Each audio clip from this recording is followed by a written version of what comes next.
man named Jeff Harry. He calls it an action you do that brings you a significant amount of joy without suffering a specific result. What on earth is he talking about? He's talking about playing, and not just for kids, for grown-ups. Can reconnecting with that childlike feeling help workers and companies be more productive? The man in the Lego bow tie says yes. Jeff Harry joins me now. It is Lego, right? Am I wrong or am I right? It is. It is Lego. I'm a professional. It is Lego. I can cite a Lego from 50 yards. My friend, this is, you caught my attention. You caught my attention. And let's just clarify something. You're not telling us grown-ups, the grown people in the building, to like be irresponsible and just let everything go to the side and become kids again. But you want us to tap into this playfulness that we've lost. Yeah, I believe most of our genius comes from play. You know, a lot of people talk about like, oh, well, eating and sleeping and love are really important. Well, yeah, probably yeah. the most important things. But if you think about play is what got us through the pandemic. Ooh. Play is what, you know, if you binge watched Netflix, if you made sourdough bread, if you bought a puzzle, yes. like think about the things that got us through the pandemic. It is play. And play is what is going to help us solve these, you know, pandemic and post-pandemic problems. Oh man, that was deep. That hit me to the core because I realized those were the things. So we sort of give a broader definition of play. I want to talk about the idea that I quoted in the intro: an action that brings you joy without a specific result. When you talk about business, like we'll talk about life in business. When you talk about business, it is such a results-oriented kind of industry. At first glance, those two things seem to be at odds. The idea that play could help us in business. Well, you know, one of my favorite play thought leaders, Kevin Carroll, introduced me to this quote, you'll find the future where people are having the most fun.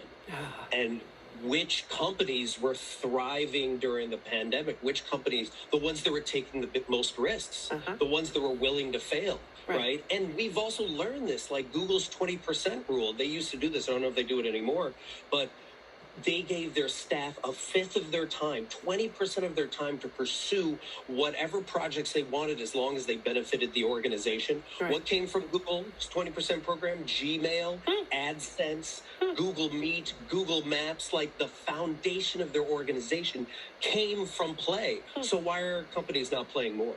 Google, Microsoft, Adobe, the NFL, Amazon, there's a lot of gigantic companies that are listening to you and are taking what you say, what you believe in, this, like you said, this play movement to heart. What is it that they're tapping into? Is it this sense that well-being matters to the bottom line, well-being of their employees? I think it's a combination of things. I also define play as the opposite of perfection, right? Perfection is rooted in ego, shame, fear of failure, right? Play is rooted in curiosity, awe, this willingness to fail. Like I used to work with a colleague that at one time worked, you know, on the NASA Mars rover, right? And one of the main goals for her every day was to go and find 25,000 different ways in which that Mars rover could fail while it was on Earth, so that when they sent it 150 million miles to Mars and it failed over there, they would be okay with it. So which companies are willing to take risks and fail? Which companies are willing to fall flat on their face? Which companies are willing to admit that they made mistakes during the pandemic, right? Look at what's happening with the Great Resignation right now. People are leaving companies because they're not fun to work with, because they're not bringing a certain level of shared empathy, shared humanity. They're not enjoying what they do for a living, right? If you're going to just grind for the sake of grinding, but not feel purpose, productivity, and like you said, a sense of joy. Okay, so I also think this would really kind of countervene burnout. Like if you're experiencing burnout in what you do, especially if you're working from home, I imagine this would be incorporating some dose of play and playfulness and playful mindedness into your life would be a good help with that. Absolutely. I mean, you know, I combine positive psychology and play when I'm doing my work. And I was just working with an organization not too long ago in LA. And one of the things that we did was we simply reflected back on all of the amazing work that this organization had done, how many people they had impacted over the last 20 years. Who are those people? Who are the specific people that impacted that individual that was working? And when they savored that, when they explored that, that gave them more energy in order to then figure out what else they wanted to do with their lives. So like it's exciting when you're allowing yourself to actually enjoy the moment, enjoy the process, and not just be so fixated on results, because expectations are the thief of joy. Amen. Say it one more time for the people in the back. Expectations are the thief of joy. Let us talk about how this can be incorporated into life and maybe just away from business, because I think there's messages that really are profoundly impactful in life. I'm thinking of a girlfriend of mine who I know is watching right now, who lives in Chicago and lived in a high-rise apartment during the pandemic, was working from home in this little apartment. She would break in the middle of her day periodically for dance breaks. And I think about how that helped her. How can we incorporate it? Do we just do what Alicia did and dance during our day? What do you suggest we do at home to get some playful mindedness in our lives? So I have two suggestions. Okay. One is a great one that you can actually do with friends, right? So you reach out to 3 to 5 of your closest friends, and you're going to ask them these 2 questions. Okay. What value do I bring to your life? Like, what impact have I had on your life, right? That's the first question. And then the second question is, when have you seen me most alive?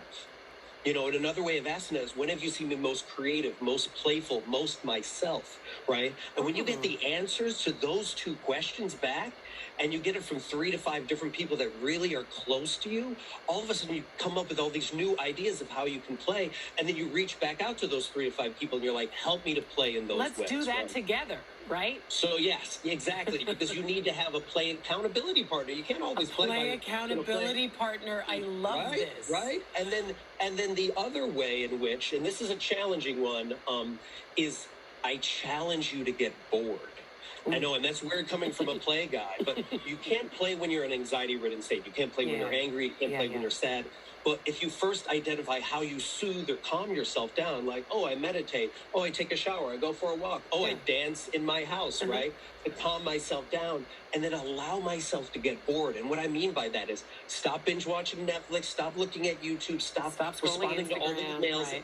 And I'm not saying forever. I'm talking just about for a period of time, minutes, right? Yeah. 5 minutes to 30 minutes in a given day, and you just see what ideas start coming up, because your inner child starts to whisper these nerve-sided ideas, these ideas that make you nervous and excited, right? And if you pursue any of them, you're like, ooh, let me start a podcast. Ooh, let me make a TikTok video like Sunshine Jack. Ooh, let me, create, let me email that person I've been wanting to email for 6 months, right? And when you take that risk, you turn down the noise. That's what you do. You turn down the noise. Look, exactly, and then you expand.